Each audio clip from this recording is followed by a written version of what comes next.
Okay, well, hello everybody, and welcome to our Tips from the Top call today. My name is Chris Whitaker, and I am one of the training and field development managers here at Via One Hope. I almost said something else, and I'm so sorry. Oh my God, it's been a month. I've been here a month, and I'm so excited. I am. I feel like I've actually been here for many, many years. This is so exciting, and there's a lot of really cool things that are going on. And I'm just delighted today to be able to be with all of you and being able to share with you Lori Probstorfer, who really needs no introduction in this company, but deserves a huge introduction because, she is someone who is so, she's such a great leader for us. She's a great leader for all of you. She is someone who we've been able to watch over the last 2 years grow a team of 700. That's unbelievable. You all know her as the leader of the Dream Crew.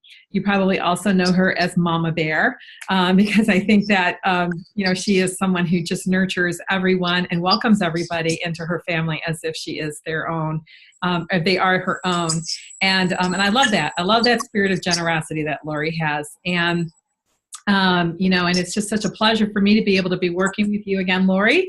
I think that many people in the company know that we have a pre-existing relationship, and Lori is really, I've been able to watch her the last 2 years become this rock star here at Via One Hope, and something that I just knew that she was going to be able to do, as soon as she joined Via One Hope a couple years ago. So I'm really, really excited as well for the topic for today. I believe that telling stories and just sharing yourself with other people is that great connector. It's what draws people in. It's what touches their emotions. And I think it's so important that as you're building relationships, as you're building interest in the business, as you're out there and you're doing your tastings and you're selling, you're telling stories. That's what we do. And you're telling really, really good stories. And so, I think that there's that, you hear often that facts tell, but stories sell.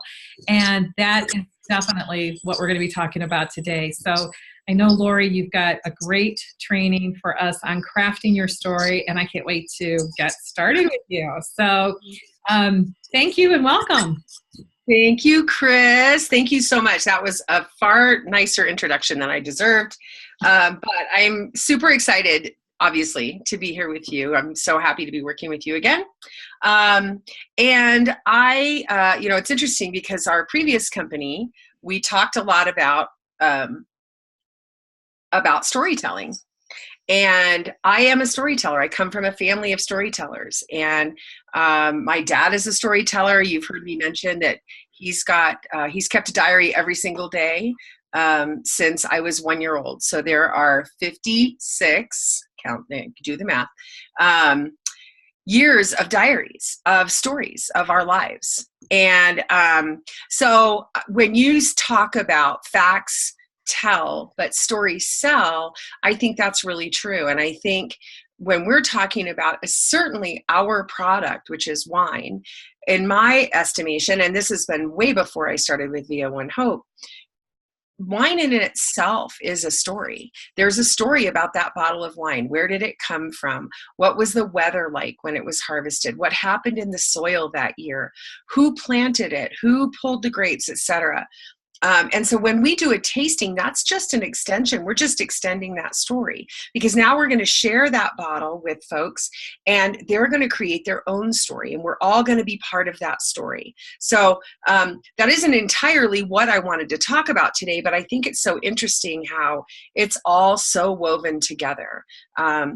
This notion that the story that I might share with you might have an incredible impact on your life.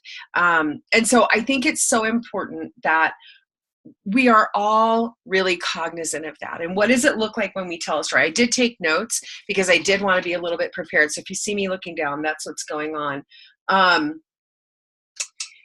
The first thing that's important to know is to be a great storyteller. And remember, telling the story is what's going to sell your product.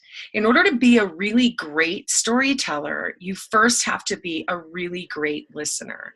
And why is that important? Well, it's important because if you're using this story in the context of, let's say, recruiting, which is sort of the mindset that I had when I chose this topic to talk about, but I think it parlays into every single thing that we do. But let's just talk about it in recruiting terms.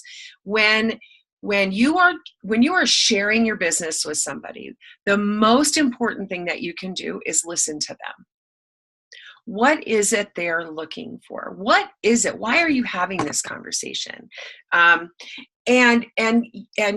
once you hear that, then you can craft your story to match their need. Now, the other huge thing about being a storyteller and using this in your business is you must be authentic. So I am in no way saying you need to manufacture a story to meet anybody else's needs. Okay. What I am saying is there are over 3,000 of us. There are over 3,000 stories to be told about why people joined, when they joined, how they joined, what their outcome has been so far. So one of the things about being a good listener is you want to be listening to everybody. So your goal is really to build sort of what we call a library of stories, so that my conversation with Chris might be pretty similar. She and I have a pretty similar place in the world, in life. Our kids are grown, etc.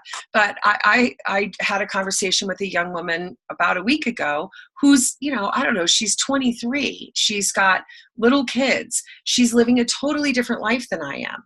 So I want to be able to relate to her another story. I might use Brittany as a story with her, who's a young mom with a toddler, and how she has grown this business. So my point is, be a good listener, not just to the person you're speaking with, but to everyone around you. You want to build a collection of stories that you can then share with future CEOs, future hosts, etc., to get them engaged and get them excited. So be authentic. I think that's one thing that I hope, and that'll be hopefully on my tombstone.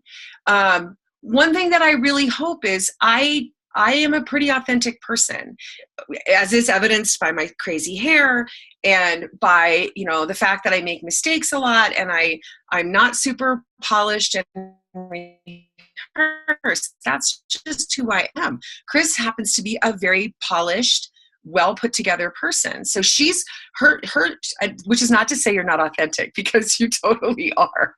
That didn't come out the way I wanted it to, but you get what I'm saying. Like, I'm probably going to act a little more silly, but that's who I am.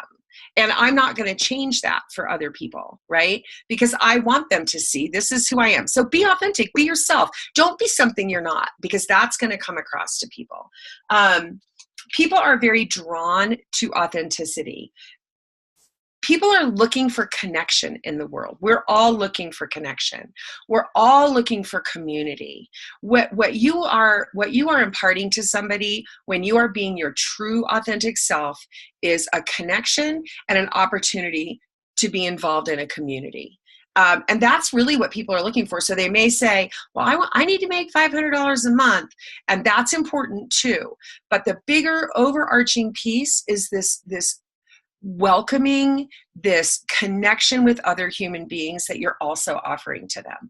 So that's part of being authentic. We talked about using other people's stories. Be a listener, have that library of stories to share with other people. Let's see. Again, of 3,000 people that are in our community, there are 3,000 different stories. There are young moms, single moms, young unattached people, married people, divorced people. You want to really have a story for all of those people. Men, women, we've got men in our group now. And I believe that this is a product that men not only can sell, but will sell the heck out of.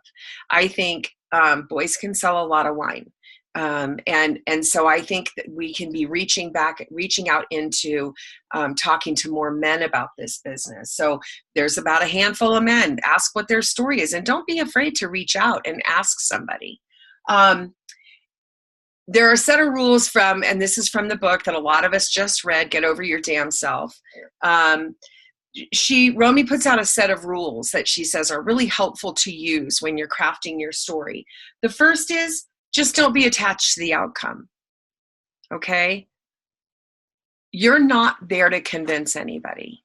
And you guys, anybody that's known me for 5 minutes knows that I believe we have a beautiful, beautiful offer here. Whether it's as a CEO, as a host, as a customer, you've got a treasure here to share with people.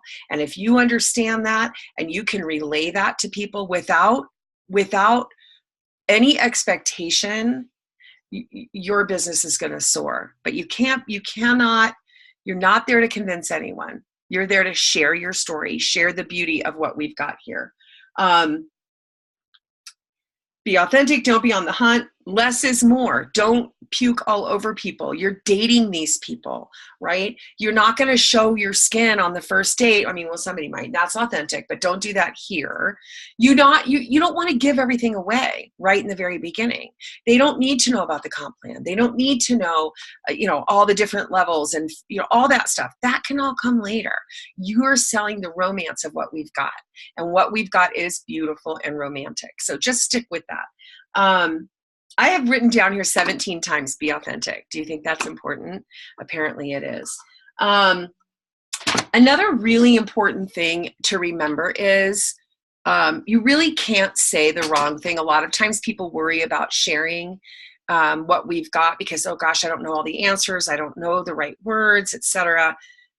If you're being authentic and you're sharing your true story and your true heart about what we've got, you cannot say the wrong thing. I promise you.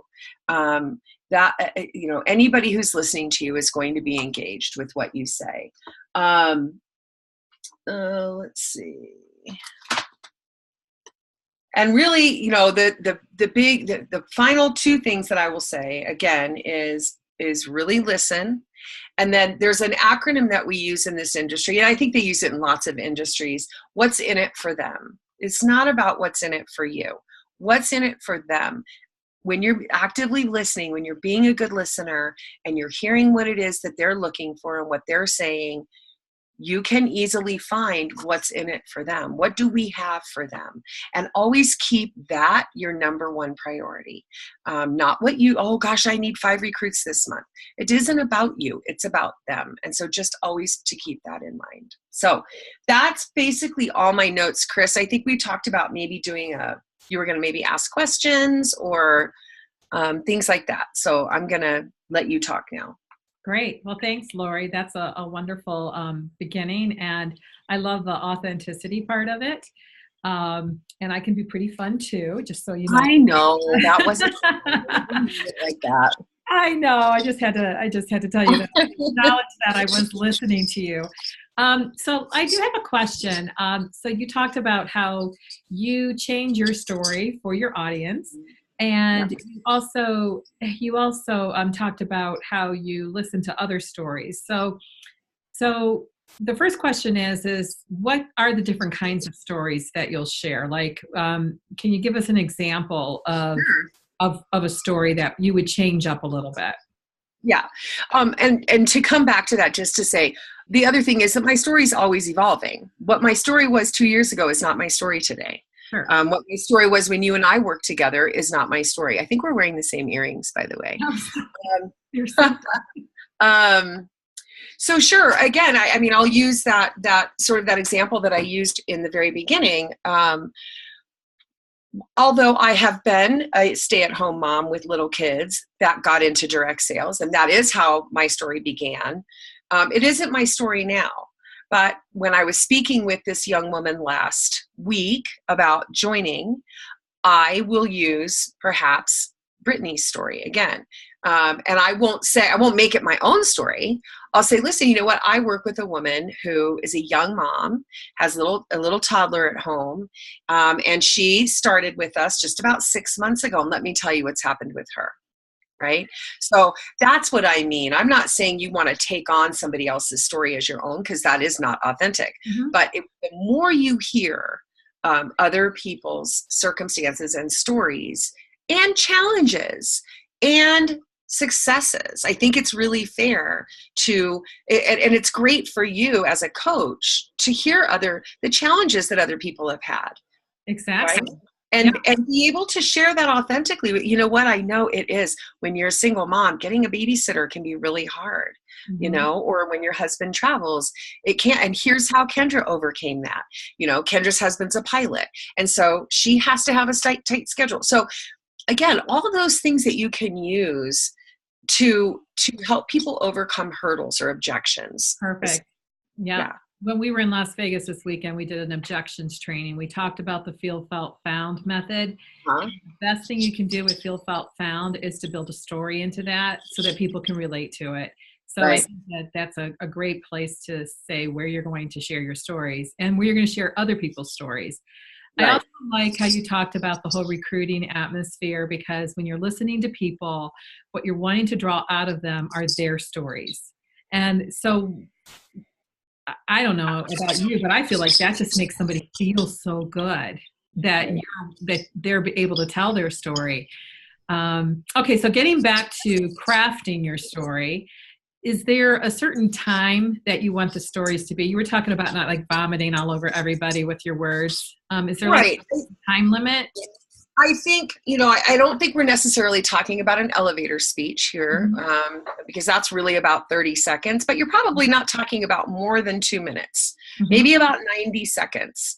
And again, you know, crafting your story makes it sound like a big, huge deal. A lot of this stuff is just going to happen in conversation. Again, you're connecting with somebody, you're listening to their story, and you will have responses and stories that will meet their needs. So I think as you sort of initiate the conversation, or you reach out for that first time, your personal story is about, maybe it's 60 to 90 seconds. It's not super long. And it has just the meat in it, sort of who you are, why you joined, what you have found. Right? And then let it sit, and then let the conversation happen naturally. Yeah, so I pulled out my book today. Yay! I love that book. I have it too. Great book. And one of the things that I noticed in the book were the elements of the story. That Romy says are the elements of the story that matter. The first one is who you are and where you've been. The second one is what's happened in your life to cause you to look for something more. The third one is how you heard about your company and why you had to be a part of it. And the fourth one is what it's doing for you and where is it going what is it going to do for you. And I think that that's a great framework for when you're going to be sharing your stories. So that's totally what we do when we tell our stories. And I love that. I also love how she says that a well-crafted story is fact wrapped in emotion. Because again, it's so important that we are connecting with our customers emotionally, and also our potential team members and our team members, because as you mentioned, coaching is very, very important too, so that you can bring the element of storytelling into that. So, yeah. Is there anything else that's real powerful about storytelling that you want to share with everybody before we open it up for questions? Yeah, I do. What I really want to get across is really two things. One is you should practice your story.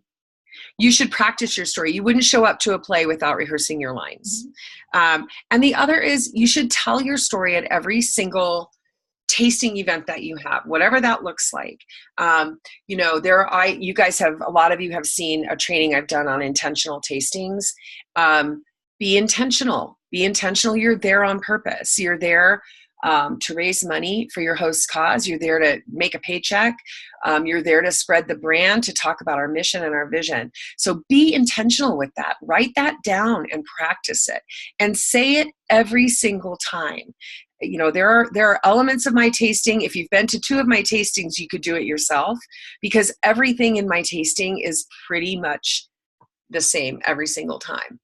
You know, with exception, of course, with who's there and what we're talking about. But there are elements that are the same every single time. And one of those is I tell my story every single time. Yeah, So. I believe in that very, very, very much. It's actually a lot of people also misconstrue that your story is also your why. And Mhm. your story is your story, and your why is part of your story. And Right. so that's one of the reasons why it's so important that you tell your story at every single tasting, because your why is going to be in there too, and it will resonate with at least one person at every tasting. Yeah. Yeah, great advice. Okay, one last question. I hope it doesn't throw you off.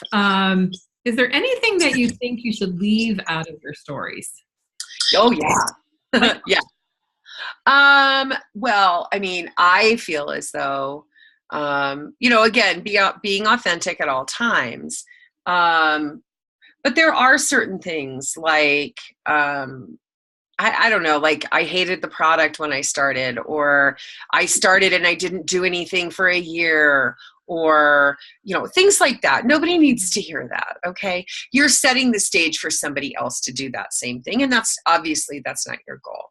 And again, I do want you to be authentic. I do want you to share, but there are some things that you can omit. If you joined and you just used the CEO discount, do not tell people that. Okay? I know you all understand me. Yeah, I think it's okay to say, well, initially I joined for the discount, but then I started seeing that people were making money and having fun, and, just be careful about what you're sharing, because more often than not, that person's going to follow you and do exactly what you say. So True. Very yeah. true. Very true. All right. Well, I'm going to go ahead and open this up so that people can ask questions for you. And you can also ask me questions too if you want to. So everybody is unmuted. And what that means is that if you have background noise, you're going to want to mute yourself again to be kind to the group. And so does anyone have a question for Lori? Or Chris? That's related to this topic.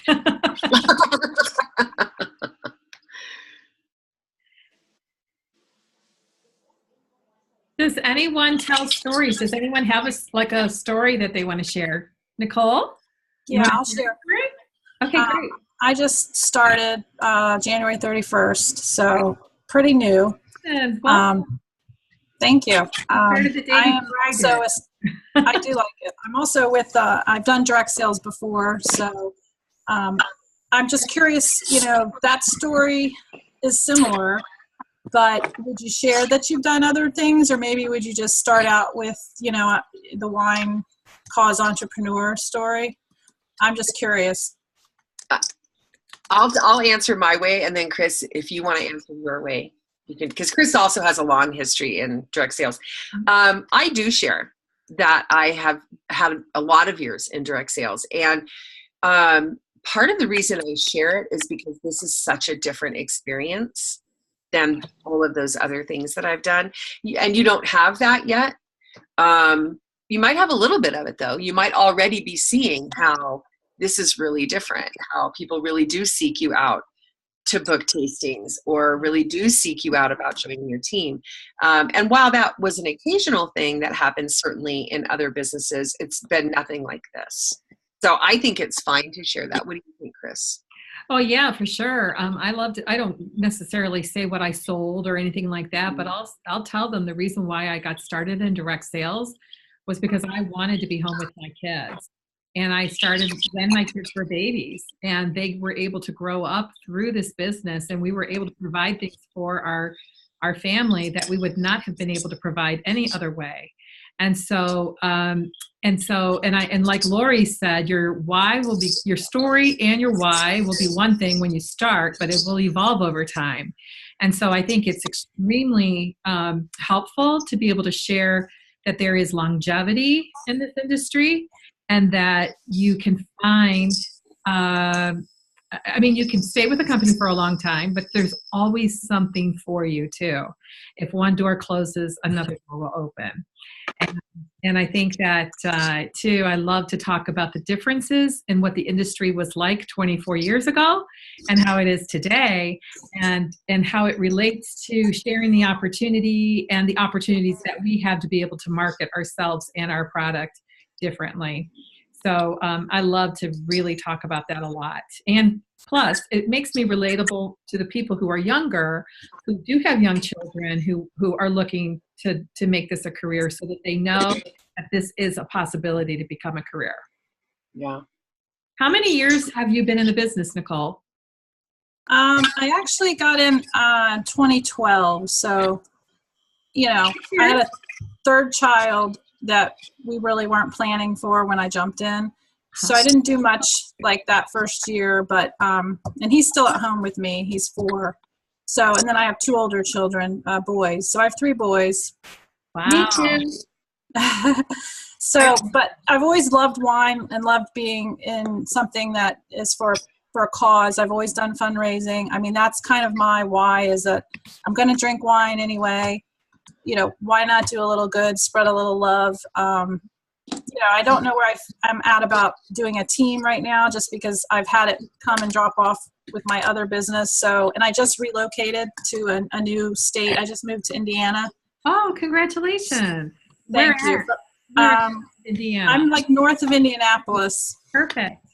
So it's, all about building a network right now for me, and trying to just get out there and meet people. And that's one of the other reasons I did it. So finding a story that, is completely about One Hope is sort of new, right? I mean, it's so new to me. So that's why I asked. I think I'll have to draw on my other experiences and how that business impacted my life and helped me, along the way. I was in corporate America. I traveled full time before I had my children. So I have a whole nother, experience there before starting anything on my own at home. So. Well, just remember too that that's part of your story, your corporate America story. And the other part of the story is that you're new to the area.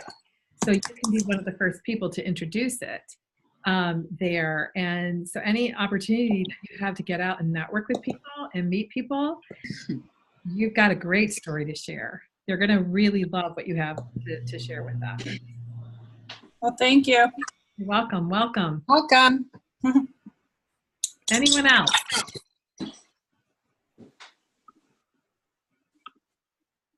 All right. Well, I love this topic. We're going to continue talking about crafting your story, and we're going to talk about selling through stories.